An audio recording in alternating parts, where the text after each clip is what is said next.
Welcome to Timberland Farms. My name's Anthony. Behind me I have my 1968 Case 580 backhoe. We're getting it to stretch its legs. We're on a job right now where we're going to trench in a water line.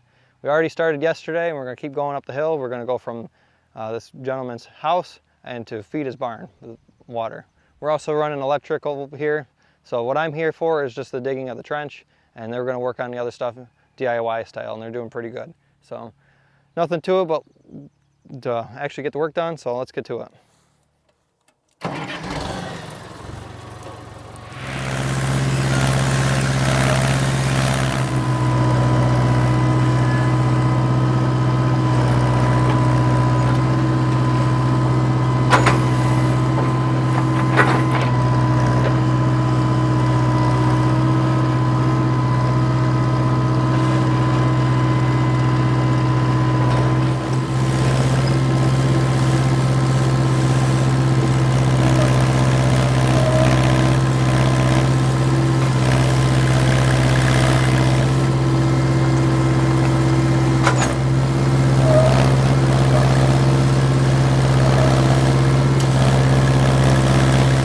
Here's we have a hydraulic leak. Maybe I could tighten up that fitting. It looks like it's coming out of the fitting.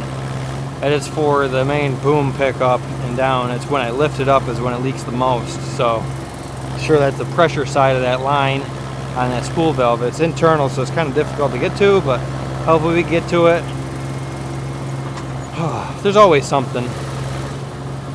But she's digging real good so far. We've come to the point where we can reposition the backhoe, but that's pretty easy. You don't even have to get up off the operator seat to move it. You don't have to spin the seat around or anything. We just inch it forward using the machine.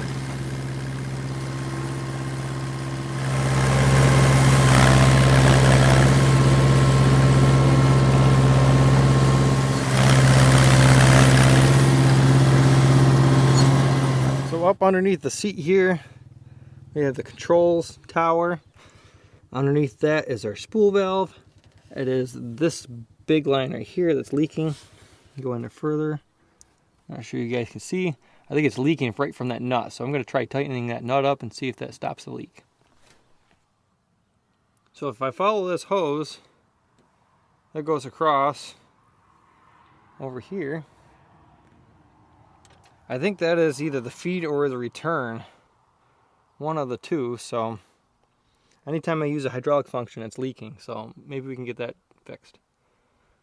But it also looks like, I can't see on the screen, this nut right here, that might just screw on there, because it looks like it's an extra piece. We might be able to take this section of hose out, put that right on there, and have no problems. Well, Noah came over and rescued for the day, got an 1.5-inch wrench, cut the end of the wrench off, and then welded a socket to it. So now we have a 1.5-inch crow's foot. We can go ahead and tighten this guy up. Noah's up there greasing it for me. Now we got that leak fixed, we can go ahead and top off the hydraulic system. I don't think it's too low, so it's not going to need a whole lot. And at least replace what we lost.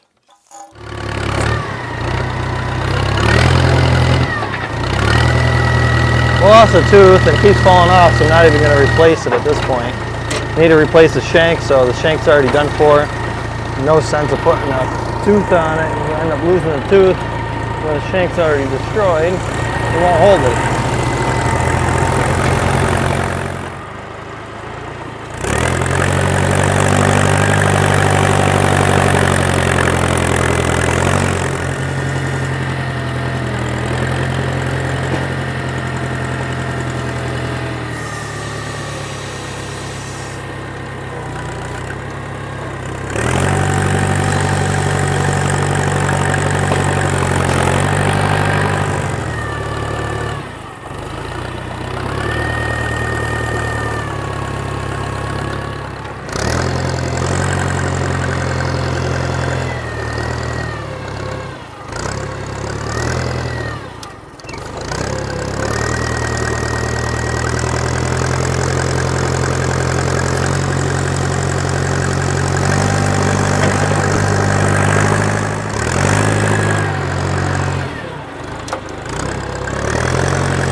yesterday we had 5 feet left to go on our waterline trench, and we blew a hydraulic line. So here we got a new one. I'll install this guy.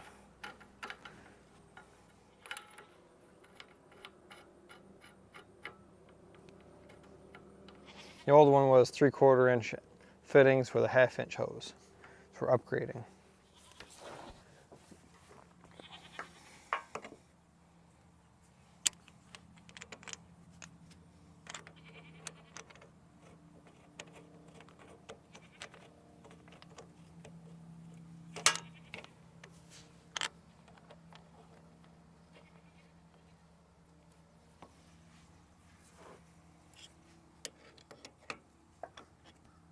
If we get this guy tightened down, we could probably bend this just a little bit so it's not rubbing this other hose.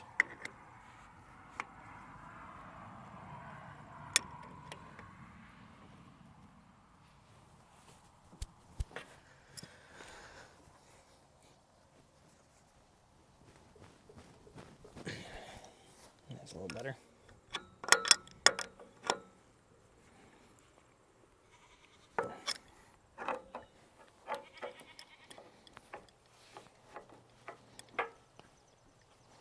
There we go, just like that. So now we got to come over here and replace the oil that we lost out and got sprayed all over my face.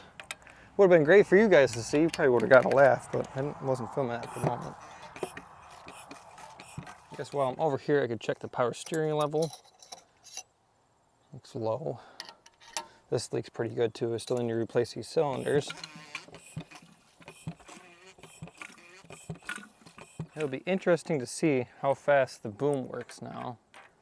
Because before it had a 1/2 inch hose with 3/4 inch fittings. Case uses 1/2 inch hose with 5/8 fittings and 5/8 hose with 3/4 inch fittings.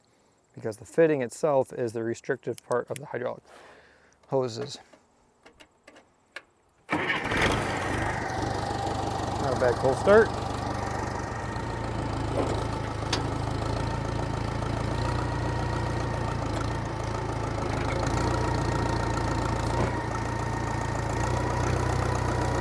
Cycle this cylinder all the way because it lost all that fluid.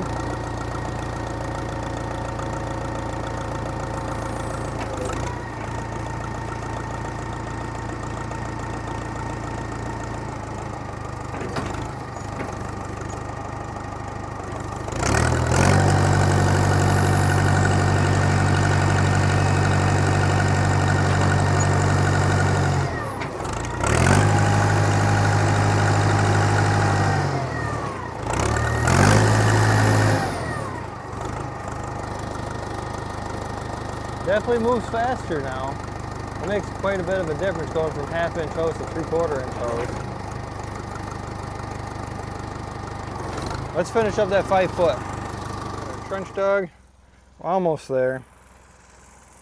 So we're up to there. I figured I'd show you guys these rocks too. These rocks are huge. Show a picture with a backhoe bucket sitting on them for point of reference. We have this little section here left. So I need to get my backhoe sitting up over top of the trench here. And probably put that stabilizer on this side of the trench. I'll keep walking the backhoe that way as I'm digging from this side to meet this trench. And that goes up to the barn where there's going to be a frost-free hydrant right there in the corner. So let's get to it.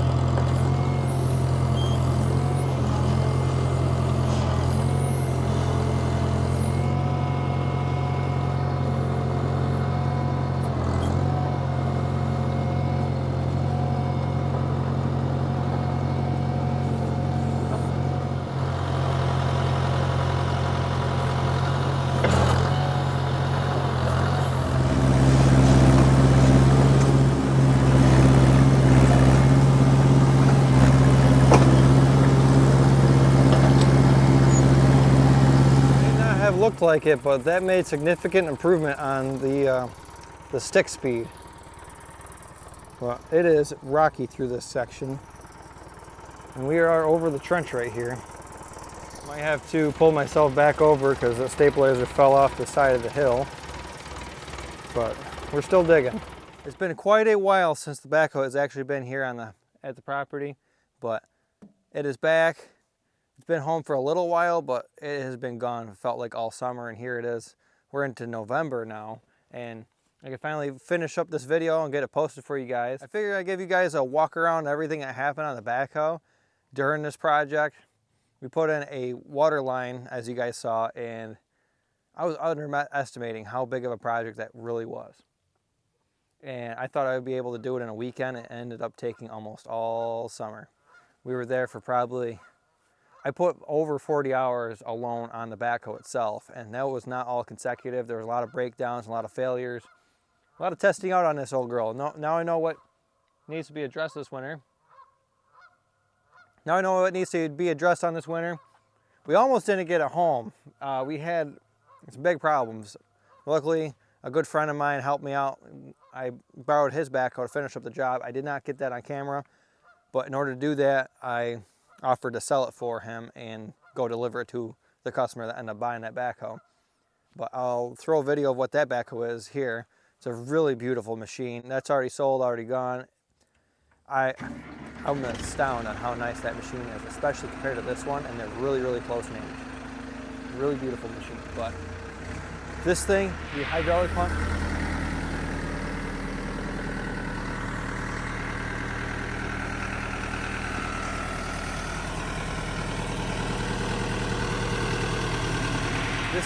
the hydraulic pump ended up going out in it, and it was dead in the water, and I had about 40 feet left of trench to backfill, and that was a little disheartening. Couldn't move any of the attachments. I thought that I was low on hydraulic oil, so I put all the cylinders, retracted the cylinders as far as they go, so then there's more fluid inside the tank. So I thought doing that, I'd be able to get enough fluid in the tank in order to get things to move, then I'll verify whether it was a pump or something, and that did nothing. So now I have all the hydraulics completely on the ground. I don't have a way to move it. I don't have another machine I can bring there. My case tractor isn't big enough to really toss this guy around, so I was dead in the water. We broke a backhoe bucket tooth to the point where it doesn't hold the tooth anymore, so we're gonna have to address that. We're gonna have to address the hydraulic pump on this, so that's gonna be a future for this thing.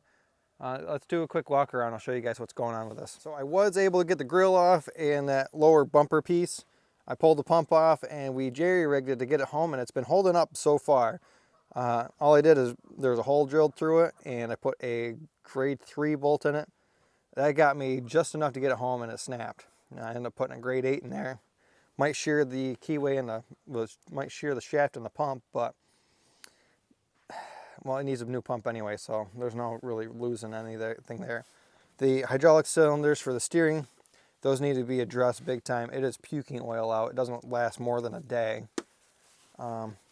Come to find out, this rear axle wheel seal, because this used to be painted up beautifully, and look at all that oil. So we're gonna have to do the axle seal on this side, on the driver's side. And we take a look here on the backhoe bucket tooth. We'll go on the other side here. This backhoe bucket tooth here is so rounded out, it will not hold a tooth. I lost a tooth probably 3 or 4 times. I was lucky to find it every single time, but we're gonna have to address that. This guy kept popping out. We're gonna have to fix that as well. That's already popped out now. That's supposed to go in and get a cotter key on it, or a snap ring. So we're gonna have to find a snap ring for that guy. This cylinder needs to be repacked, and I think I already repacked this once, so I'm gonna have to try a second time, see if I can do a little bit better. And eventually I want to do something with these guys. Look how much play is in this. And that's all below right there. You can tell how much this is wallowed out, so that needs addressing. And I would imagine that this piece here, that tube, is probably just as bad. The brakes on this definitely need attention.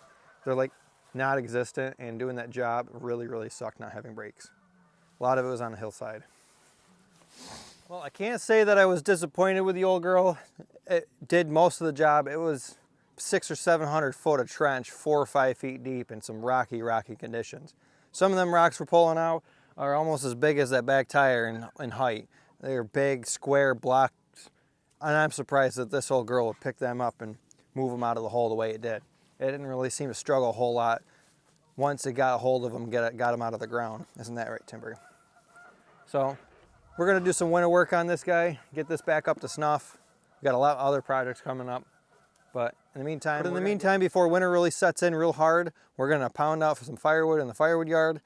You got seeds all over your ears there, dude. You're walking through these little seed things. Now we're gonna have weeds all over.